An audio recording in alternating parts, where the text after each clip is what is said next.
السلام علیکم ورحمۃ اللہ وبرکاتہ۔ بسم اللہ الرحمن الرحیم، نحمدہ ونصلی علی رسولہ الکریم۔ یہ اتنا بڑا اجتماع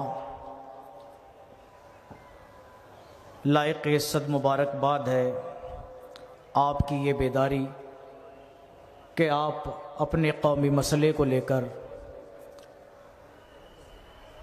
منتظمین کی آواز پر یہاں اتنی کثیر تعداد میں جمع ہو گئے۔ مسائل ہمارے ایک دو نہیں ہیں کہ ان کو ایک آدھ جلسے میں یا تھوڑی دیر میں ڈسکس کر لیا جائے۔ سب علماء اور مقررین یہاں پر تشریف فرما ہیں، تھوڑا تھوڑا سب بیان کریں گے۔ اس وقت جو ہم سب سے بڑے مسئلے سے دوچار ہیں، سرکار کی طرف سے جو اوقاف کے حوالے سے ترمیمی بل ہے اس کے حوالے سے ہیں۔ بہت ساری ترمیم اس کے اندر کی جا رہی ہیں۔ قرآن مجید کے اور احادیث کے علاوہ کوئی قانون ایسا نہیں ہے کہ جو قابل ترمیم نہ ہو سکتا ہے اوقاف کے جو قوانین ہیں یہاں بورڈ کے اندر ان میں کچھ خامیاں ہوں، وہ سب ٹھیک ہے اپنی جگہ پر، لیکن ہمارا کہنا یہ ہے کہ ہم کسی سرکار کو یا کسی حکومت کو ہمارا جو ایک آدھ کوئی قانون ایسا ہے کہ جس کے ذریعے سے بدعنوانی آ سکتی ہے، مثلا ہمارے متولیان کرام کے حوالے سے اوقاف کے اندر خرد برد کی خبریں آ جاتی ہیں، بدعنوانیوں کی، زمین کے غصب کی، اور جو املاک ہیں اوقاف کی ان کے بیجا استعمال کی اور اپنے لیے خالص استعمالات کی خبریں آتی ہیں کہ صاحب اس کو ٹھیک کرنا چاہتے ہیں۔ تو ہمارا کہنا یہ ہے کہ یہ آپ انگلی پکڑ کے پھر آپ دامن نہ پکڑیے گا، دامن پکڑ کے پھر آپ سر پہ نہ چڑھیے گا۔ مسئلہ یہ ہے کہ یہ دو چار جو اس طرح کی خامیاں ہیں ان کو بہانہ بنا کر جو اصل وقف کا قانون ہے شریعت کا وہ ہم سے چھینا جانا ان لوگوں کی نیتوں میں ہے، اور یہ جو اوقاف کی اتنی ملکیتیں ہیں اصل میں ان کے اوپر نظر بد لگی ہوئی ہے، وہ ان کی نظروں میں کھٹک رہی ہے۔ اگر ہم آج بیدار نہ ہوئے تو پھر ہمارے ہاتھ سے ہماری یہ املاک چلی جائیں گی۔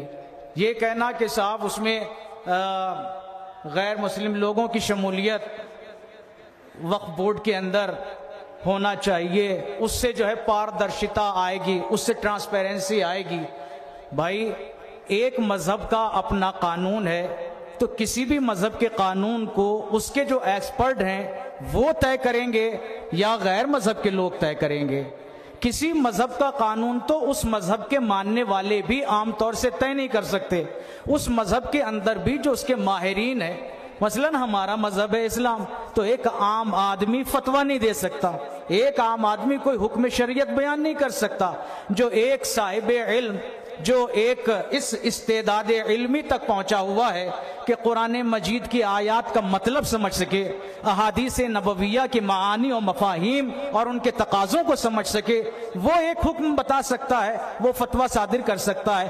ہر مذہب کے اندر یہی ہے، تو پھر ہمیں یہ بات کہنا ہے کہ جب ایک مذہب کے اندر اس کا ہر شخص جو ہے اس دین کے مطابق ایک فتویٰ نہیں دے سکتا یا کوئی حکم نہیں یا کوئی قانون نہیں بیان کر سکتا، تو دوسرے مذہب والے وہ کیسے اس کے اندر عمل دخل کر سکتے ہیں؟ تو عزیزان گرامی، مسئلہ یہ ہے کہ حکومت کی نیت صاف نہیں ہے، اس کی ساری نیت، اس کا سارا ارادہ ہماری املاک کو غصب کرنا ہے۔ آپ کو پھر ایک بار مبارکباد دیتا ہوں کہ آپ اس قدر بیدار ہیں، اس بیداری کو جاری جاری رکھیے گا. آپ خوش نصیب ہیں کہ ایسے علماء کی آپ کو نمائندگی ملی ہے, رہبری ملی ہے, اور وہ قوم ہمیشہ کامیاب رہی ہے کہ جس نے اپنے علماء کی پیروی کی ہے. آپ نے اس کا آج جیتا جاگتا ثبوت دیا ہے کہ آپ بیدار ہیں کہ علماء کی آواز پہ آئے ہیں. سیاسی رہبران بھی ضروری ہیں, مگر آنکھ بند کر کے اسلام کے نام پر کسی سیاسی رہبر کے پیچھے نہ جائیے, اس لیے کہ سیاسی رہبر اپنی کرسی کے لیے دین کو بھی بیچ سکتا ہے کبھی, اور کبھی کسی اور مسئلے کو, قانون کو بدل بھی سکتا ہے. لیکن جب تک آپ علماء کے ساتھ رہیں گے آپ انشاءاللہ اپنے دین کو محفوظ پائیں گے, اپنی شریعت کے قانون کو محفوظ پائیں گے. بس وقت جتنا مجھے دیا گیا تھا بہت, اس سے زیادہ میں نے 1-2 منٹ لے لیے ہیں. بس آدھی منٹ کے لیے منتظمین سے اجازت کے ساتھ ایک لفظ, ایک بات اور کہنا چاہوں گا. ہمارے یہاں اس چیز کی طرف ذرا متوجہ رہیے گا کہ کتنی مرتبہ گورنمنٹ کی ایک پالیسی ہے کہ ہمارے جو مقدس الفاظ ہیں ان کے حسن کو عیب بنا کے پیش کیا جاتا ہے, جس سے بعض مرتبہ جب ان کے وہ الفاظ اس طرح مشہور ہو جاتے ہیں عیب بن کر, تو ہم ذرا شرمانے لگتے ہیں. مثلا 2 لفظ آپ کو بتاتا ہوں جن کے تحفظ کے حوالے سے آج گفتگو ہو رہی ہے. ایک لفظ جہاد ہے, اتنا پاکیزہ لفظ. ایک لفظ شریعہ ہے جو ہمارا قانون ہے, کتنا مقدس لفظ ہے, مگر گورنمنٹ نے ایک پالیسی کے تحت اس لفظ جہاد کو بدنام کرنا چاہا, اس کو عیبدار بنانا چاہا. لفظ شریعہ کو جو ہے وہ کنسٹیٹیوشن کے مقابلے میں لا کے اس کی اہمیت کو کم کرنا چاہا. کہنا بہت کچھ تھا مگر وقت بہت کم ہے. بس اس بات پر ختم کر رہا ہوں کہ اپنے جو مقدس آپ کے الفاظ ہیں, آپ کی جو اصطلاحات ہیں, کوئی ان کو کتنا بھی بدنام کر کے, کوئی ان کو کتنا بھی باعیب یا عیبدار بنا کے آپ کے سامنے پیش کرے, آپ کو کبھی بھی اپنے مقدسات کی طرف سے شرمندہ ہونے کی ضرورت نہیں ہے.